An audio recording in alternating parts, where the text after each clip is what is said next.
بسم اللہ الرحمن الرحیم۔ آج عمران خان صاحب کے ہمراہ پھر ہم مختلف کورٹس میں اسلام آباد میں پیش ہو رہے ہیں۔ جیسا کہ آپ کو پتہ ہے کہ کل خان صاحب کے 12 اور بشرا بی بی کے 2 کیسز لگے ہوئے تھے اور 12 سے لے کر 4 بجے تک خان صاحب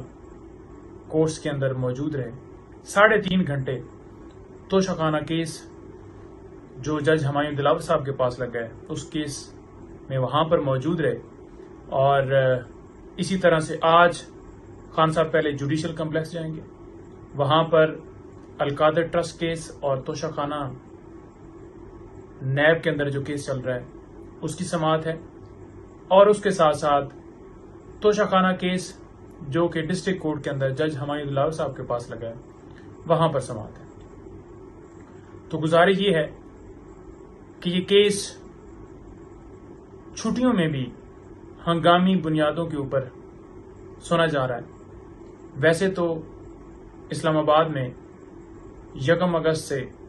چھٹیاں ہیں اور باقی کیسز صرف ارجنٹ نوعیت کے سنے جاتے ہیں چھٹیوں کے اندر، جیسا کہ بیلز، جیسا کہ سٹے وغیرہ ہوا، لیکن یہ کیس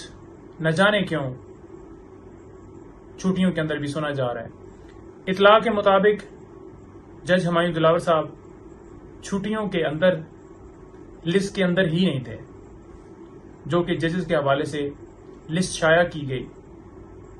اس میں وہ موجود نہیں تھے، لیکن 26 تاریخ کو ایک نوٹیفیکیشن کے ذریعے انہیں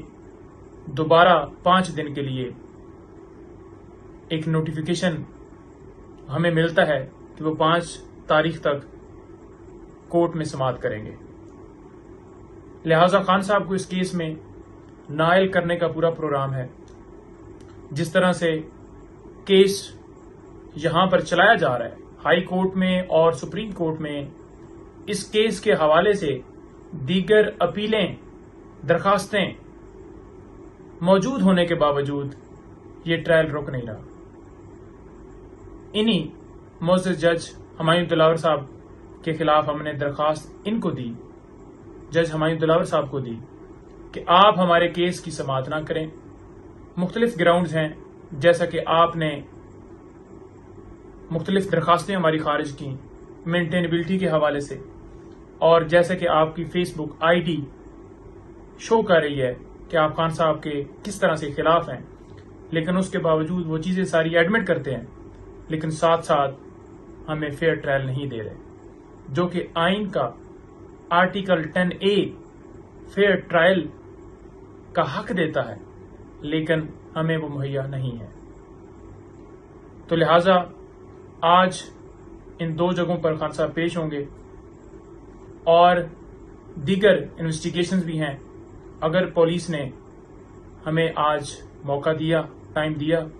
جیسا کہ کل بیلز لگی ہوئی تھیں اور وہ کنفرم اسی بنیاد کے اوپر نہیں ہوئی کہ انویسٹیگیشن ہم نے جوائن نہیں کی، تو انشاءاللہ وہاں پر انویسٹیگیشن جوائن کریں گے اور پھر اس کے بعد واپسی ہوگی۔ بہت شکریہ۔